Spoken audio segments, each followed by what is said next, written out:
Salam Indonesia. Anda menyaksikan berita terkini bersama saya Arna Suputra. Pemirsa, penerapan sistem ganjil genap di kawasan pariwisata Kuta, Kabupaten Badung masih menunggu surat edaran atau SE Gubernur Bali terkait pemberlakuan sistem tersebut. Dinas Perhubungan atau Dishub setempat akan melakukan pembahasan lebih lanjut setelah SE diterbitkan.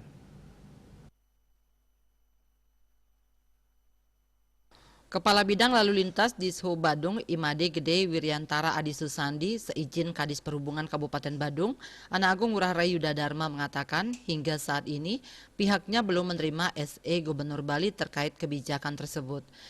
Hanya saja pihak Dishub Badung telah mengikuti pembahasan perihal penerapan sistem ganjil genap. Dua lokasi yang akan menjadi pusat penerapan ganjil genap di wilayah pariwisata Kuta adalah pertigaan Jalan Pantai Kuta hingga Jalan Bakung Sari depan KFC Kuta Square dan pertigaan Jalan Kartika Plaza sampai Jalan Bakung Sari.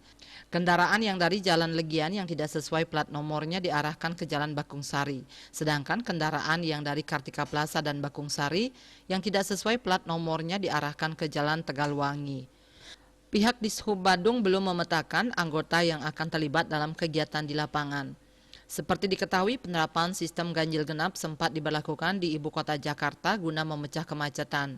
Serupa dilakukan pemerintah Provinsi Bali yang hendak memecah tingkat kunjungan ke sejumlah objek wisata di Denpasar dan Badung. Kebijakan daerah ini guna menekan lonjakan kasus COVID-19 akibat lonjakan wisatawan yang diprediksi datang serentak usai pembukaan sejumlah daerah tujuan wisata DTW di Pulau Dewata. Aturan ganjil genap ini untuk langkah pertama akan diberlakukan kawasan Pantai Sanur, Kota Denpasar, dan Pantai Kuta, Kabupaten Badung. Skema ganjil genap yang akan dilaksanakan berlaku untuk semua kendaraan pribadi baik roda 2 maupun roda 4. Parwata Bali Pos melaporkan. Untuk mencegah penyebaran COVID-19, ingat pesan Ibu soal terapkan 3M. Wajib memakai masker, wajib mencuci tangan, dan wajib menjaga jarak, serta wajib menghindari kerumunan.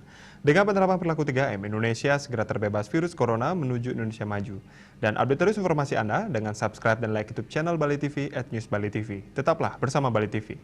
Salam Indonesia.